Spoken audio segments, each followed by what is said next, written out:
And welcome to Weekend Cocktail. What is Weekend Cocktail? It's a show by me about news. News and booze that's important to me. And let's start off with the booze. The booze that's important to me is something that I like to call a rum and coke. The creamy goodness.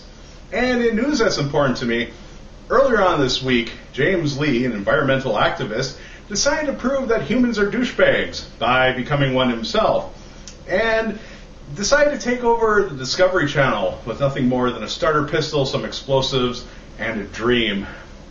Unfortunately for James Lee, his dream turned into a Darwin Award as he was taken out by the SWAT team.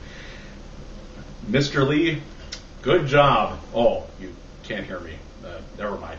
And other news that's important to me, the mosque at Ground Zero, which is really the YMCA for Islam, that's about 4 or 5 blocks away from Ground Zero, is still a hot topic of controversy in the atheist community, led by none other than prominent atheist Pat Condell, who thinks that we should throw away the United States Constitution because, well, we've been insulted too much. Pat, here's hoping that the Alzheimer's treatments are going really well, and a little bit of advice. Why don't you check into an old fool's home while they still have a bed? And in other YouTube news, Richard the Dick Coughlin and Brett Keane seemed to have locked horns. Not that I could understand why anyone would have anything bad to say about Brett Keane. Waitress! Excuse me. Yes, Brett Keane, who's got butthurt this week when Richard the Dick Coughlin called him fat.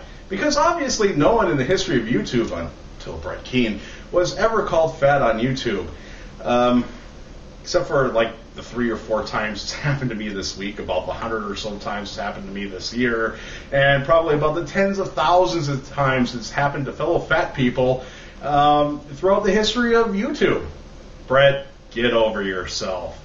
And finally, Fact versus Religion has decided to abuse marijuana. Well, mistreated is more likely, as she decided to roll a joint with the paper that was a page out of the Bible.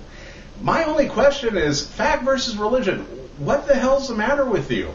I mean, what did that marijuana ever do to you to deserve being rolled up in a Bible? I mean, I understand it's just a page, but still, you talk about drug abuse, I think we have it there.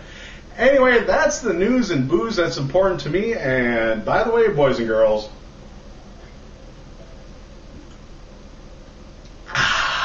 it's done, so I'm done.